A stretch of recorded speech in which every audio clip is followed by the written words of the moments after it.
호세아 1장. 부에리의 아들 호세아에게 임한 하나님의 메시지다. 이는 유다왕 우시야, 요담, 아하스, 히스기야의 통치 기간 중에 그에게 임했다.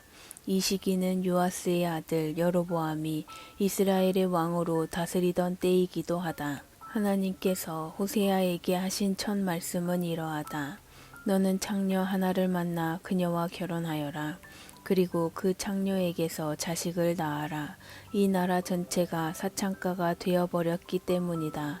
나라 전체가 나 하나님에게 부정을 저지른 창녀들의 소굴이 되어버렸다. 호세아는 그렇게 했다. 그는 디블라임의 딸 고멜을 택했다. 고멜은 임신하여 호세아의 아들을 낳았다. 그러자 하나님께서 호세아에게 말씀하셨다. 그의 이름을 이스르엘이라고 하여라. 머지않아 나는 이스라엘 백성이 이스라엘에서 저지른 대학살에 대해 대가를 치르게 할 것이기 때문이다. 나는 그렇게 해서 이스라엘 왕국과 셈을 끝낼 것이다. 값을 치를 날이 다가오고 있다.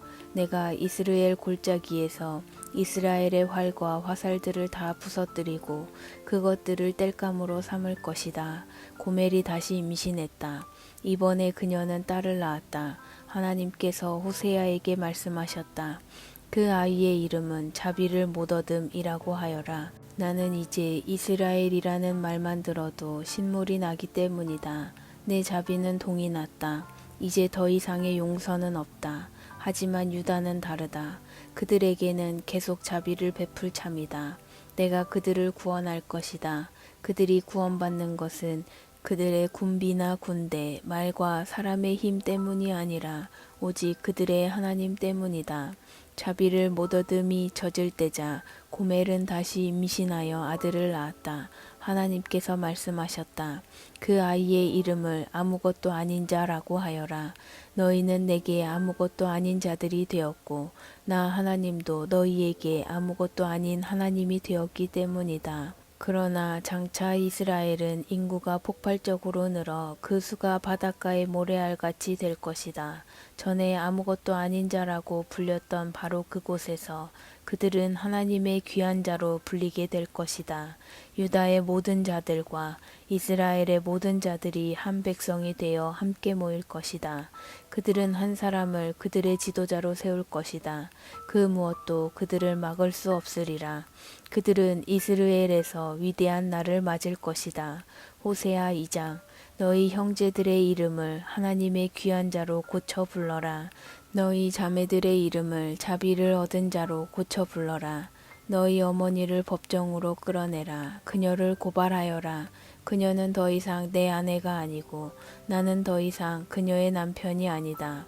그녀에게 창녀처럼 입고 다니지 말라고, 가슴을 전시하고 다니지 말라고 전하여라. 그녀가 내 말을 따르지 않으면 나는 그녀의 옷을 다 빼앗고 갓 태어난 아기처럼 완전히 발가벗길 것이다. 그녀의 피부를 바싹 마른 가죽처럼 만들고 그녀의 몸을 황량한 불모지와 사막에 쌓여있는 뼈 무더기처럼 되게 할 것이다. 하나같이 사창가에서 태어난 그녀의 자식들도 나는 다 저버릴 것이다. 사실을 똑바로 보아라. 너희 어머니는 창녀였고 사생아들을 낳았다. 그녀는 말한다. 나는 내 애인들을 찾아갈 거예요. 그들은 내게 포도주를 건네고 만찬을 베풀어 줄 거예요. 옷을 입혀주고 어루만지며 향수를 뿌려 치장해 줄 거예요. 그러나 나는 그녀를 꼼짝 못하게 만들 것이다.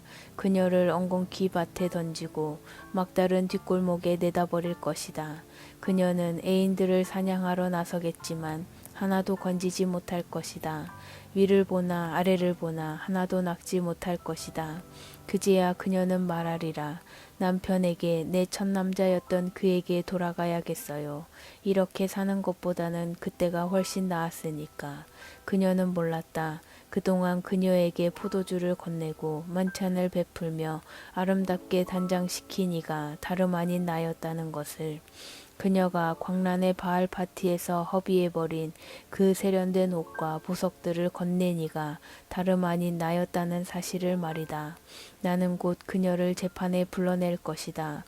포도주도 만찬도 이제 끝이다. 실크 속옷도 가운도 다 지난 이야기다.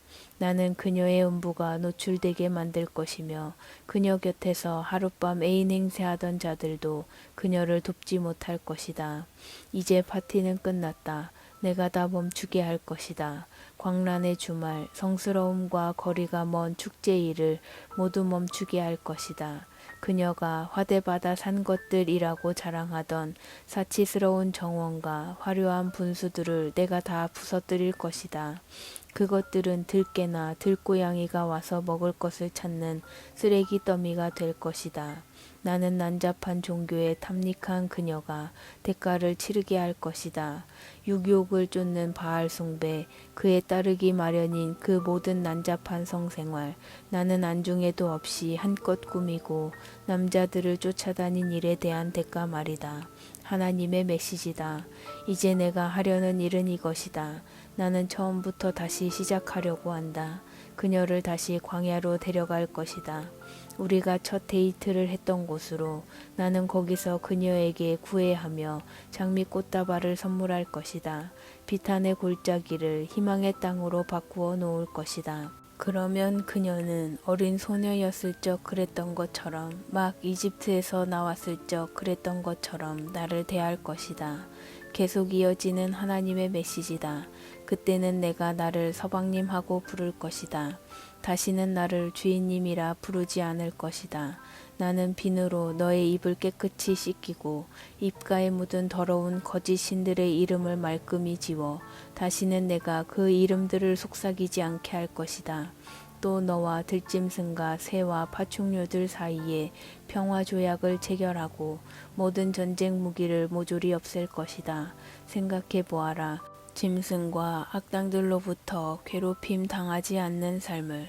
나는 너와 결혼해 영원히 같이 살 것이다. 영원히. 나는 사랑과 애정을 가지고 너와 정식으로 결혼할 것이다. 그렇다. 내가 너와 결혼하고 너를 떠나지 않을 것이며 내가 떠나도록 내버려 두지도 않을 것이다. 너는 참으로 내가 하나님인 것을 알게 될 것이다. 바로 그날에 내가 응답할 것이다. 이는 하나님의 메시지다. 나는 하늘에 응답하고 하늘은 땅에 응답할 것이며 땅은 곡식과 포도주와 올리브 기름에 응답하고 그것들 모두는 이스라엘에 응답할 것이다. 나는 그녀를 좋은 땅에 심어 자비를 못 얻음에게 자비를 베풀 것이다. 아무것도 아닌 자에게 너는 이제 내게 귀한 자라고 말해주고 그는 내게 주는 내 하나님이십니다 하고 말할 것이다.